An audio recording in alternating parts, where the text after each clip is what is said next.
Hi everyone, it's your girl Celeste, and today I wanted to bring you guys a video talking about suicide safety plans.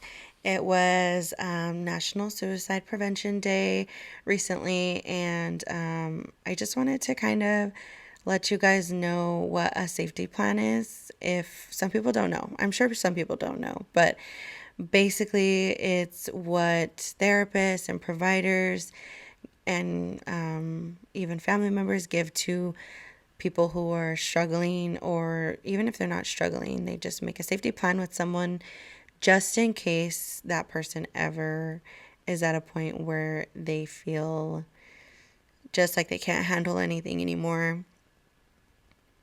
A safety plan is meant to basically write down the things that you can't think of in the moment when you're going through a crisis. So, when you're going through the crisis, you're already in fight or flight.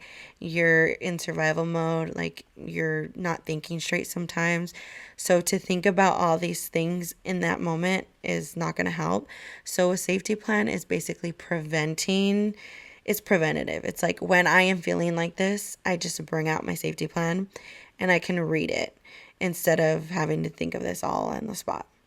So it's a coping strategy. It gives that person a sense of control and hope.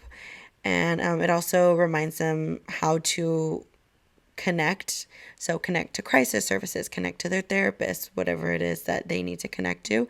And it also reduces the risk of the person actually attempting to commit suicide. This has been proven in studies that people who have safety plans are more likely to reach out for help. And there's a common myth. There was a common myth that they used to never teach like suicide risk and safety in schools because they thought that that was implanting the idea in kids' heads. But it was actually a myth that it doesn't, you can't implant something in someone else's head. So talking about it and having a safety plan is more important and helps more. So basically, the safety plan has different parts. The first part is warning signs. So you write down. So, like if I was creating a safety plan for myself, the first part would say warning signs. So I would put my warning signs. Like, when do I know that I'm starting to be in a crisis? What are my thoughts, feelings, or my signals that I'm starting to get into a crisis? So, I'm going to be vulnerable and do a safety plan for myself right now for you guys. My thoughts and feelings when I'm starting to be in a crisis is I stop going to the gym. I start isolating. I cry a lot. I get a lot of anxiety. I usually sleep a lot. Like I want to stay in bed. So this is how I feel like when my depression's getting really, really bad. And when all of those things are happening, I know that I'm definitely starting to spiral. And I need to probably reach out to someone. So the second thing that you're supposed to put on there are, what are your coping strategies? So what are things that usually help me when I'm feeling like that? So listening to music, that really helps me. Talking to my friends, talking to my family. Some people put like drawing. That's not one for me, but I'm just giving examples. Drawing, journaling. Journaling is one for me. I could put like going to the gym, but since I know that I don't go to the gym when I'm not doing well, I'm not going to put that because it's going to be harder.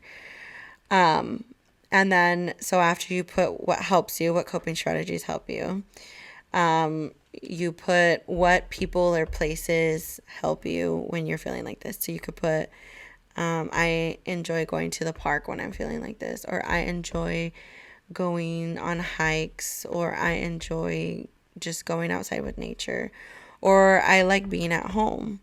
That's like my safe space. And then you could put people who are your safe space. You could put the names, like my mom, my best friend, Brianna, my best friend Chandler, like things like that.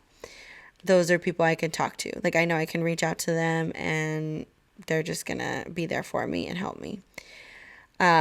So it's also important to put their number there, because when you're in a crisis, you might not have even the capability to look through your phone for their number. And I know it sounds really intense, but when you're in these crisis situations, it's like you can't even think.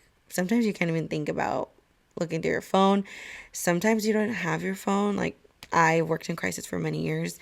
We saw many people who were like, I don't have my phone. Like, I threw it, I lost it, I don't know what happened to it, it broke. So having like the number written down somewhere is really important too.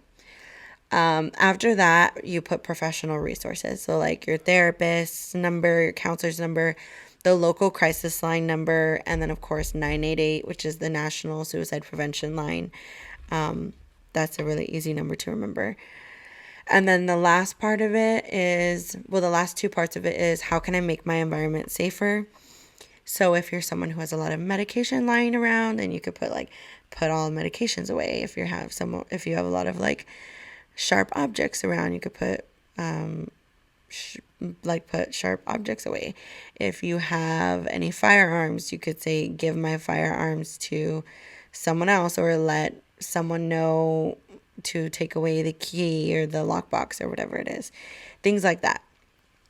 And then the last thing is, identify your reasons for living. So if there could be like one reason why you want to keep being here, like what could it be? And when I was in a really, really dark place, back when I went to that mental health, I went to a mental health center. I thought I had mentioned that, but I went to a mental health rehab center because I was feeling like really bad, like suicidal and stuff like that. My reason for living at the time was my dog. I had just gotten a dog, Pepper, and she was a puppy. So she, like, to me, I thought like I'm her mom. Like, I need to take care of her. So she was my reason for living. Like, I put that, and it was a really important reason. Like, pets, kids, family members, like, those are huge reasons for living if you can identify them. If you have none of that, like, you don't have any pets, you don't have any family members, sometimes people put like, well, I've always dreamt of being a chef. I've heard people say that. That's why I'm saying that. And so you could put that, or I've always wanted to go to Hawaii, or something that you can hold on to be like, okay, like, I want to keep fighting, keep going, and I want to get the help.